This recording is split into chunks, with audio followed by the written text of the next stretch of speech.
Just have you give an opening statement and open it up to questions. Okay. Just really pleased with our guys and the way they competed in the second half. I thought we had some simple things that we had to fix going from the first half to the second half. And it's things that we talked about in the first half. Defensively, I thought we played with a sense of urgency. I thought that our guys got a lot of loose balls. They got their hands on balls, a lot of deflections, and that ignited our transition offense. And so I just thought the way our guys flew around on the defensive end really helped us offensively. And then on the offensive side of the basketball, I told them it was real simple.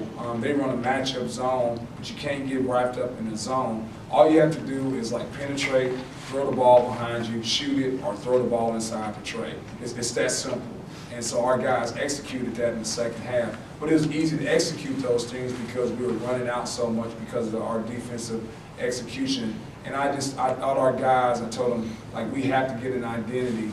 And so hopefully, like, our identity established what we did in the second half and not the first half. Coach, you talked about active hands. We've talked about it earlier this season. Active hands, just active talking. I mean, you saw a lot more of that in the second half. How much of a factor did that play into the defensive? I thought that was the factor. You know, we were even playing some zone, and our guys that are on the wings, Antonius and Denzel, you know, I told them you have to come all the way up from the wing, take away that guard shot, and then fly all the way back down to the corner. And as soon as that guy throws, you got to come all the way back up. And those guys bought into that and flew around, and they got a lot of deflections even in the zone. So I just thought our activity was really good, especially on the ball screen, switching. You know, Trey being an undersized so-called 5 really contributes to that because he can keep people in front of him. But I just thought that, like, we went out there and we played with a sense of urgency.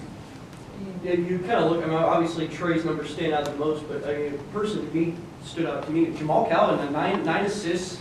You guys had 28, but talk to me about him just kind of pushing the ball up the floor and kind of creating opportunities in offense. Yeah, the fact if you look at his stat line, he had 9 assists, 0 turnovers, 4 steals, and probably like really bad coaching only did that in 20 minutes. So I just got done talking to the assistant coach at UMKC, who's a good friend of mine. He said the thing that scared him the most about our team offensively was the way that Jamal Calvin like kicks the ball ahead in transition. And so the fact that he's so unselfish, because most point guards, they want to keep the ball in their hand and try to make a play in transition. But what Jamal does is like he willingly just kicks the ball ahead to guys like Antonius and Jalen and Daniel, and that allows them to make plays or throw the ball inside directly to Trey and Changa. So I just thought he played a tremendous floor game for us. You saw Jalen get involved in that same sort of style of game, though, a lot in the second half, pushing the ball to the floor, creating offense. I know he was, you know, he's inserted into this lineup a little bit too, kind of with what you're doing, with not having Dondre out there. You know, how big was he tonight, and you know, what do you think of his performance? Well, I tell you what, we recruited him because we thought he would be able to shoot the basketball and make some plays for us, and he really hadn't shot the ball well up until this point in time. And so what we saw tonight, what we think is what he really can be, is a guy that can be a three-point threat for us. And so, like, the things that happen because he can make a three-point shot, now he's able to put the ball on the deck and go make some more plays. But until you start making shots, you know, guys are not going to come up and guard you. So he was able to start making shots, got it going a little bit, and now he was able to get some dribble penetration.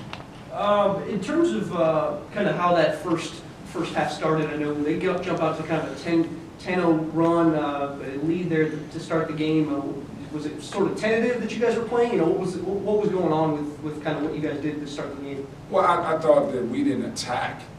You know, you got to be in attack mode, whether you're on the offensive end or defensive end. Now, once you're in attack mode, you just can't make silly decisions.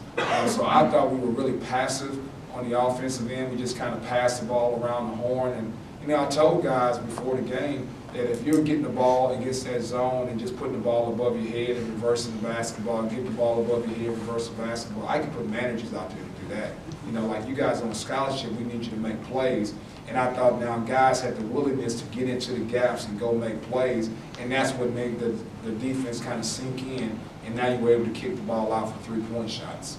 You know, you come out and it's just, I mean, it's total just 1 and 2. I mean, it's night and day, the difference between these two halves. And they jump out to a 36-1 run in that second half. I mean, what did you see from the sidelines? Did it just feel like they were kind of just having fun out there? Yeah, well, it's easy.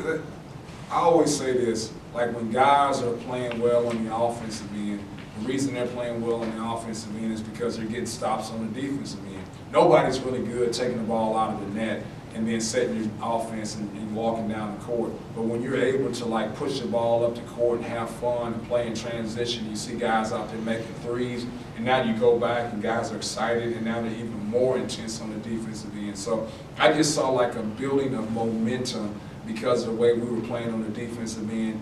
Guys knocking down shots, and now like, hey, let's get another stop so we can run out again. Let's get another stop so we can run out again. So it just becomes contagious. You know, how big is a game like this, Coach, in terms of kind of showing these guys and throwing it down on film and just saying, look, this is what we did wrong, and then this is what we did great. I mean, in terms of just kind of showing them the difference and getting them to buy in a little bit. Yeah, I'll tell you what, if you just look at the one stat, I think we had 33 buckets. And on those 33 buckets, we had 28 assists. Mm-hmm. That means that we were sharing the basketball. That's an unbelievable stat right there. So that's the first thing we look at as far as like what we did on the offensive end. And I think if you look at their second half, it's like our defensive numbers. I think we held them, let's look here real quick, 27% from the field and 20% from the three-point line. But more importantly, held their two leading scorers, I believe, to only like maybe 10 points in the second half. So, you know, to me, those are the things we got to harp on and talk about. And it's like, what do we do from this point forward? I mean, to me, that's the most important thing, is how do you handle the success that you had in the second half. And yeah, we talked to him before the game about Kamba, I think is how you say his last name. And I know he was averaging like 8 boards a game. He only had 3 tonight.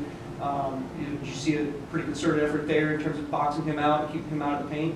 Well, I'll tell you what, you know, defensive rebound, the only thing you do about him getting defensive rebounds is to make shots.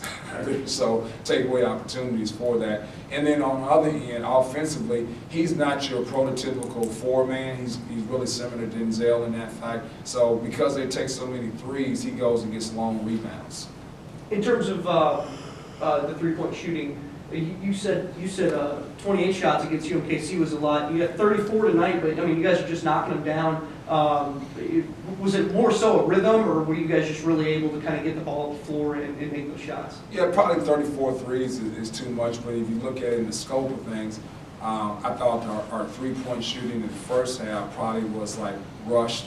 I thought we had a lot of opportunities to one more and reverse it, and we had a wide open shot. And I thought in the second half we had those. And I said this, like, we shot 28 threes against UMKC. When I went back and looked at it, there was only about 5 or 6 shots that I thought were bad shots. We were open. So if we're going to shoot 28 threes, I really don't have a problem with that as long as they're uncontested threes. You know, I guess lastly, how prototypical is that second half and kind of what you want to see, the way you want to see this team play? Oh, gosh, I mean, I take that any day of the week. All right. All right, thank you. Yeah, I just got a few questions. Yeah. Basically, about one question. So you're 4-3 now. Compared to last year, obviously, wins and losses are completely different. But how have you seen the difference in this team compared to last year and moving forward? Well, I think the first thing is we have options. You look at a situation that we're in right now where Joel Angus is out for the year, Ray Kowalski is out for the year, Dondre Duffus is not available for us, and then Jonathan Dalton is out for us with a concussion. If we'd have had those 4 players out for us last year, there's no way that we could even be competitive, okay? So us having depth and having a roster is the biggest difference. And then the second thing is just our skill level. We significantly increased our skill level, and part of that is me making a decision to play small and have a guy like Denzel and Milos at that 4 spot that gives us the opportunity to be lethal on the offensive end. Thank you, Coach. Thank you. Sure.